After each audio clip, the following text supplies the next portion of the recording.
navigate. I mean, for example, if there is a startup out there and they have their money, then and they want to be able to figure out within this space where the opportunity lies, you'd be able to help them, perhaps, no?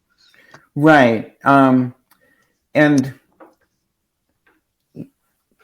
I don't want to get sort of cynical about it, but yeah, I mean, it's what we tend to do working with the companies you're talking about, sort of the startups that are well funded, have the best idea ever, is to help them identify what really does differentiate them from other participants. It is, it's become a very crowded area. Yeah. Of course. and it's sometimes hard to differentiate what distinguishes a provider of speech-based interactive services, or voice enabling websites, voice enabling any number of resources. So we work to sort of define how we work with them to help understand how they're being perceived and how they would differentiate themselves from others in the marketplace, and also what the impact on their business from the behemoths that are working to commoditize some of these things that we try to differentiate on. In other words, if it's pretty well known fact that large companies, and increasingly the companies that are smaller than the largest companies, who say, I want what those guys are doing for me, have been perfectly happy turning to Google with Dialogflow and all of the wraparounds to power their virtual assistants. Meanwhile, there's a number of firms coming out of universities with the better mousetrap, with demonstrably better performing ways to render voice assistants or interactive assistants across multiple channels, and their big job is to convince companies to work with them, and why they're demonstrably better. And we try to help articulate that value proposition of being with a faster, more agile company that's bringing the latest technologies to have. It can't just be a technological differentiation, because that's always a moving target, because everybody's going to say, hey, we're more accurate than the other guy, and then when and it just depends on what lab you're using, whether there's background noise, just a number of things. How well do you work in the real world? Can we build a narrative around the use cases where companies have been successful using your technology as opposed to others? Those are the sorts of stories that we're always hungry to hear, and then share with the world, because I think we're a pretty well respected, like I said, third party, interested third party. Yeah, no, for sure. And so let me just double click a little bit on this, and tell me if you don't want to talk about. I'm gonna name a company, and tell me if you don't want to talk about it. It's okay. So DeepGram, you've heard of I'm going to be right? moderating a panel at their get together in 2 days. Okay, so understanding is that they have a speech recognition engine, or am I misunderstanding what they do? Yeah, engine's a great term. It's one of the best metaphors ever. But so DeepGram is an automated speech recognition engine with hooks into transcription, analytics, all that sort of stuff. Okay, so then the question, which is we were just talking about, right? Like, here's a specific case. Speech recognition feels to me like it's a commodity almost, right? Yeah. Okay, at the high level, I'm sure. So I can go to Google, and I can go to Microsoft, and I can go to Amazon. And they have services, and they're cheap enough, I think. That I would, then I would wonder, why would this company decide to emerge, and why would people finance it? what is the game here? How do they position themselves? Like, how can they take on somebody like Google and all that? I'm sure they are not irrational people, so that's why I'm puzzled Yeah, and very fascinated by yeah. the answer. Perhaps go ahead. So, um, so the short answer is, they had using the wedge of higher accuracy, which is a hard thing. You and I both know that accuracy is, at least in speech rec, is hard to measure. In that they used to use word error rates and want to be above 90%. And I always said, well, if there's 10 words in a sentence and the one you miss is somebody's name or the address that you're going to, things Right. have lost all meaning. Yes. Yes. But there's rightfully a value given to resources like DeepGram that are tangibly more accurate than the next guy. And the tests are ambiguous to begin with. So I've seen 50 different matrices where with DeepGram among others, elevated it used to be that Google had put so much money tackling that proper name and number thing. Mm-hmm. They had a directory assistance service Mm-hmm. that trained a language model That's right. that's what it got.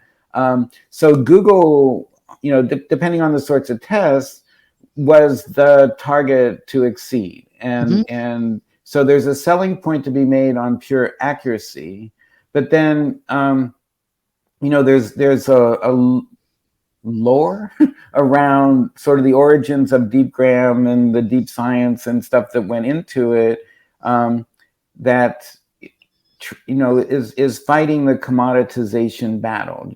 Saying, hey, we're tangibly better, and then it comes home to roost where they'll bring in partners, they'll bring in customers, and say, we've done it better than the others for these guys, and it's always worth it to. A car is a commodity, and even within cars, there's not, I shouldn't say even with, especially with something like cars, there's branding and there's proven performances and there's like I said, there's a lore around it that means that Mm-hmm. Lamborghini can charge a lot more than Kia, and I think we want to encourage some brands and differentiation, even in something that sounds like the big guys have it knocked, and it is hard to argue that I don't care who it is. Google's put tens of billions of dollars into accuracy. It's not that they. And I mean, they haven't stopped, right? Google. It's not like yeah, they're done with it, right? hmm So those guys will make advances. These guys will make advances. I'm just. I want to understand because it sounds to me like it's a real hard case to make. I mean, whoever has convinced folks to give them money. Number one, it's hard to convince VCs to do that, and number two, they must have really good salespeople. I mean, to be able to go and sell someone against these big guys, right? And tell them, hey, you should spend the money with us versus those guys. Um, so I don't know. I think yeah, I'm glad. I'm glad. Of course, I'm glad. I'm very glad that we're not stuck with these behemoths. But I want to understand, a bit yeah. more. And you've helped me. Well, Yeah. well, and there's the other aspect that there's more sophisticated buyers now, and Mm-hmm. and man, we've been doing this. We being Opus have been working with companies that have been thinking, that started out, oh, first we need a bot, and then they if they were big enough, they'd have like a whole digital transformation division, and staff up, and they. I always say at that point you don't know what you don't know, Mm-hmm. and they detected didn't know at the outset, but if you're going to build a highly personalized bot, you don't want to get somebody's name wrong, and that's Sure. something that the generic commoditized speech rec engines were and the the natural language, the text to speech things tended to do pretty bad. So initially you had people recording people's names and street names and all that sort of thing, because it was something that your text to speech thing couldn't do. Hmm. And then in recognizing, there were the same sorts of inaccuracies. So you'll always find, a company like DeepGram or others that could, look at the hard problems and demonstrably show they're better at doing that than the hard problems that people didn't know at the outset, that they then discover. And then some of these leading edge companies that have been doing it can say, hey, we've done that, we know how to do it, and we're better in that particular use case than some of you name brands. So Hmm. we want that sort of innovation. Yeah. Other examples are intent discovery, getting granular, looking at the long tail, all that sort of thing. That you want opportunistic, forward-looking, smaller companies to be tackling the hard problems. Now, Yeah. we could talk about where to from here, but we're just glad they're here now. Yeah. Yeah. Do you think that part of their sales pitch, perhaps behind the scenes, is the what I call the Microsoft of the Office? The Office. Have you watched that TV show, The Office? No. Okay. I don't Yeah. want So there's to. It's a considered not watching. It kind of creeped me out. But what was what? so the Michael Scott thing is, so it's a small, he's the head of a division of a paper company, right? Right, And paper Dunder is Mifflin, right, or Dunder whatever. Mifflin, and the paper Yeah, company, the paper business, is shrinking because of the internet and all that. And there's number one, number two, there's consolidation. So there is big paper providers, right? yeah, So why would they go to Dunder Mifflin? And his thing was, because of service, we'll take care of you. White glove service, and whereas Amazon, for example, and you're just one amongst many, right? yeah, Do you think that behind the scenes, like DeepGram is like, okay, we're going to give you comparable technology, maybe even better to a certain extent, but you get your full attention, which I call the Michael Scott yeah. answer, I mean perhaps. that's certainly part of it, but it goes deeper than that. In Mm-hmm. that, Mm-hmm. what does smaller firms in this industry that's moving to commoditization bring is innovation, is quicker detection of the challenges that we're just learning. As we know what those big problems are, how they address it. And that's a little bit different. So your customers Mm-hmm. will get the attention, Mm-hmm. but solving the problems as they become known from unknown, or just sort of being slightly ahead of that. I mean, the latest thing, and that we've been seeing, and I just I kind of drove it out of my head here, but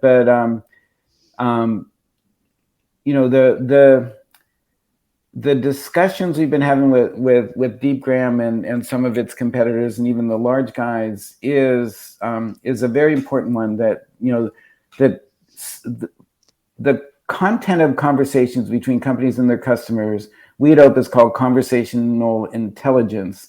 There's a number of flavors of that, of the packaging of what we what we're calling that. Some people call it conversation intelligence. Some people just call it sort of voice data.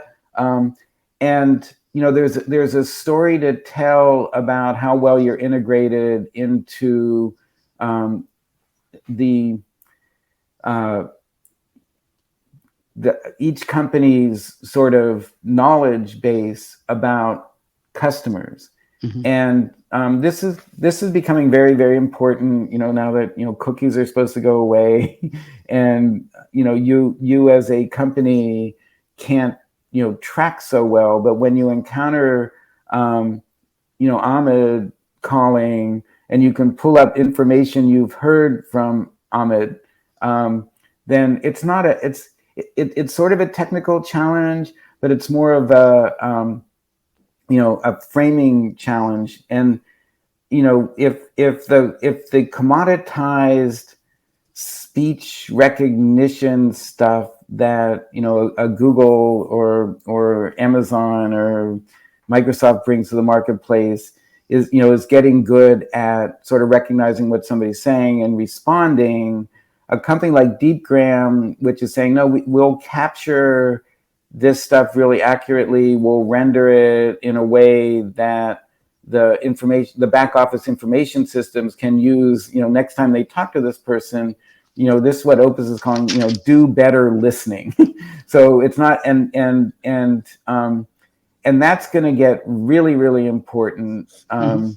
In this age of privacy and that sort of stuff, it has to be consented. Yeah. There's a number of things, and we've had separate discussions about this stuff. But I think that a DeepGram, which could say, hey, purely we're ASR, and believe me, when they said we're ASR, and I was thinking back to, that's a term that back in the 90s, ASR, just meant automated speech recognition, and you thought of it as like the crappy stuff that's associated with an IVR. But they're saying, no, we're automated speech recognition. We capture this, we render it, we analyze it, we tag it, we do all this stuff. That's just starting to have, a life of its own and recognized value independent of a voice user interface. So yeah. And you said there's a web. You guys have a webinar coming up. With them? No, they're them. having their a customer summit, and I'm sitting on a panel talking about this very matter. It's like we did a survey with them last year where companies were saying, yes, they're capturing. It's all a discussion of how much. In a contact center, they used to sample maybe. Well, if you monitored calls with live people, you heard like a 1% of calls, and you evaluated your agents based on that. With the advent of something like DeepGram and it's another NICE does this variant. You can capture 100% of the conversations, and you can apply your analytic lens to do all sorts of things with that. We did a survey, and people said, yeah, we realize you can do that. We've heard of all this, but only a small percentage thought there was a value in having 100% capture. And then another, like 70% saying, hey, we do it. Well, 70% of the people saying, hey, we're doing it. We think we're underutilizing it. So we're at a point in sort of market development where we know we could be doing such and such. We could be capturing, analyzing, sharing insights, using it for a lot more than we're using it. So there's a sense that people are underutilizing voice as an asset, this voice data, and what do they want to do about it? So that's this panel. So what's going on now, what could be happening, and to some degree what the barriers are from getting from here to there. Yeah. One last thing on DeepGram, and we'll move on to the last topic, which is this: do you think that the folks who are financing it basically are, let's get the next 2, 3, 4 years, let's get something interesting, and then one of these big monsters will buy the company and we'll cash out? Yeah, I can't speak to that. I do Yeah. know, I know what you're asking. Yeah.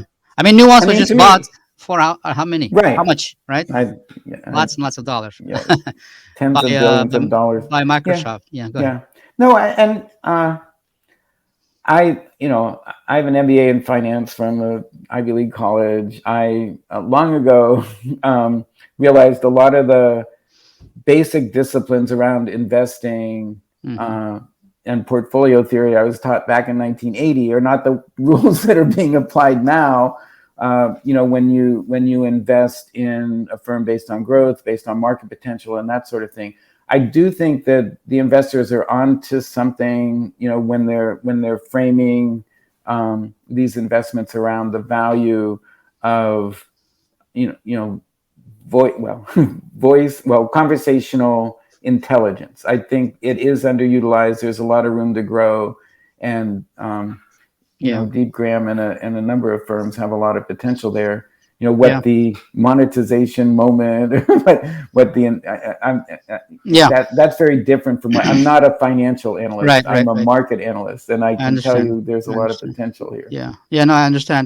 I always, whenever I can, I want to make the point to everybody who's listening that we are living in a world where the existence of these behemoths has an effect on the whole ecosystem, and this is one of the effects. Is the investors often, um, especially if there's an intersection between what they're doing and what any of these five big ones, think about. Okay, let's get the next strategy, be part of one of the ways we're going to monetize. If you think of all the companies that were independent 5, 10 years ago that have been sucked into these, I mean, if Yeah, you go to Wikipedia and look at all the companies that Amazon and Google and all that have bought, I mean, yeah, it's a long list. It's yeah. astonishingly long. Not every single one of them gets a Hey, press release. right. Well, you're Yeah. ex Amazon. You know what resources they brought in from, and Yeah, there they were bought there were they bought everything, right? They bought every single component you can think of. They bought right. speech. They got a company for speech, company for natural language, and then text to speech. They bought the Polish company, right, Yeah, for text to speech, and so all of that was couldn't have happened as fast. I'm very glad, by the way, that Amazon got into the space because they displaced, the most hated company in the history of technology. I think Nuance, which was if somebody wants to go, and this is my opinion, not yours, obviously.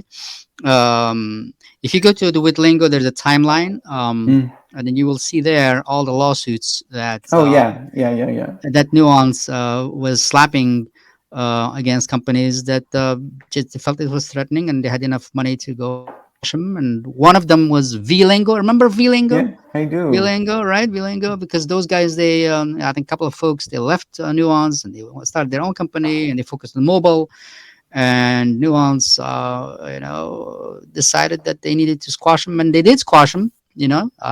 Eventually they bought them, and so that's just bad behavior, in my opinion. And so I was Yeah, very glad that the monster Amazon came into the scene with their big teeth and big feet, yeah, and Nuance couldn't just sue them. And I think that opened up I think that opened up the space. I think it did. yeah, It, yeah. it did. Turnover in top management, all that Yeah. sort of stuff. And Right. Right.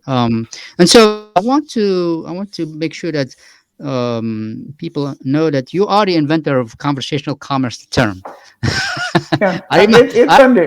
No, I remember. Yeah, I remember yeah, clearly way back yeah, before all this frenzy started, yeah, about 2010, I think, or 11, whatever. Around yeah, that time, and then I remember seeing your website, conversational commerce, and immediately saying this is smart, right? Because yeah, it didn't talk about technology, all right. Everything behind before that, or I would say, speech technology, blah, right? Whereas you focused on the user experience, and so it has conversation, which is the user experience, and commerce, which is of interest to, you know, the whoever is deploying the solution. So I always thought that was a smart coinage from thanks. you Yeah, guys.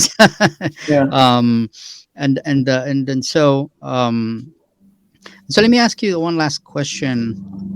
This has gone very fast. It means that I was having too much fun. Uh, One last question, which is, um, right now, there's a lot of buzz and a lot of hype, I think, about voice bots. I'm just going to focus on voice bots because that's what I live for, Yeah. so to speak, professionally, right?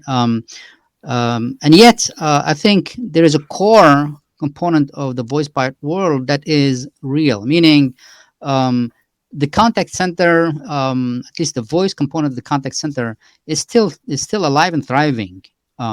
And its death has been declared so many times. All right, I remember Yeah. when the web emerged, like, why would people call? And what happened, in fact, is that because of the web and because you could get access to the phone number, people called more than before. Yeah. They had Yeah. access to the phone number, right? And because people called more, okay, well, now you need to automate because you can't hire so many people to accept all those calls. And so there was all this discipline that actually emerged as a consequence of the web becoming a real thing, that scaled the problem big time, right? Um, and so, so my question to you is, okay, there's this new thing with these voice assistants on the phone, the Siri and Google Assistant, and on these smart speakers, Amazon Echo and all. Um, are those now becoming real channels for businesses, or are we still way off from being able to say, okay, if you'd like to get assistance, just talk to Alexa, and she'll be able to help you with what do you think? Yeah. They're not real channels yet, but they are on the roadmap. Uh, both for customer care and for sales and that sort of thing. The barriers, they're obscure, but very Mm, real. And the architecture mm. of Alexa from the beginning, they weren't sharing the voice files. Yeah, So stuff coming through quote the phone channel yeah, was more conducive. Well, it was incorporated into the contact center. yeah. To your point, as customer care and sales and that sort of thing went quote omni-channel unquote. Hmm. Like you said, there was a prediction that voice was going to be excluded. I don't, would eventually be phased out, but it's Phased had out. amazing Yeah. staying power. Hmm. The initiatives to build, whether it's Alexa skills or Google Actions, the fact that it's still so fragmented and there's sort of a lack of clarity around you know who, how, around branding. We've had that discussion, even down to, what could you have a wake up word for, could the brand have its own wake up word within these things? I can't say them here. Hmm. Hmm. um, uh, we're still sorting out. So I still feel like it's early days. I feel like a lot of the action to attract developers to do individual, skills or actions kind of fragmented the marketplace. And you know, even though I said contact centers were going away, there's still this need for some center of gravity for, be it customer care or, digital sales and that sort of thing. So I'm thinking out loud here. Yeah. I do think that those things will come under the umbrella of, digital marketing, digital customer care, and yes, Hmm. there's a place for them. Um, the efforts we've seen by some of the biggest name brands has made it secular. It's sort of like they dabbled in having an Amazon skill, and Right, be right, it a right. bank, or they discovered there were enough sort of um, discontinuities in forming a bond with their clients or customers, or go down the list that are presented when somebody has to invoke the name of the device, then the name of the skill, then the within that skill get to what they're doing. And we all know there's attrition in any sort of dialogue module. If there's you haven't even gotten to the turns where you're saying why you're doing something to just get Right. to talk. And Yes. Yeah. so we're nowhere near in my mind uh, you know integrating them. But it'll be on, but it will happen, and it'll happen on a vertical by vertical basis. So you saw like McDonald's bought some firm that is strictly, well, actually, well, that's the other thing. Everybody's getting sued because there's this notion that your privacy is being invaded because somebody wants to train a voice bot to understand you better. and there's opportunistic lawyers that are saying no, they're harvesting your voice and invading your privacy, and we have all that Yeah, to I over. always wondered, that seems irrational in the following sense. Like you log into your Gmail and you don't log out for years and years, right? And then you go and you do searches and you type and it knows exactly what you're searching. Is that invasion of privacy? Yep. It could be. It's even more invasive because Right. I don't know. People think that when they type their thing that nobody knows that they're Yeah. right, and it's even more accurate, right? I mean, it knows Right. exactly what you typed. There is no error there. And so why isn't that being questioned? I mean, that's interesting, right? That people's voices triggered this argument, but Yeah. people typing didn't trigger it. Well, no, um, it's being tackled, and we're just starting to see it. In son of GDPR and the California Privacy Act, and yeah, there's regulations and government discussion of ethical uses of AI.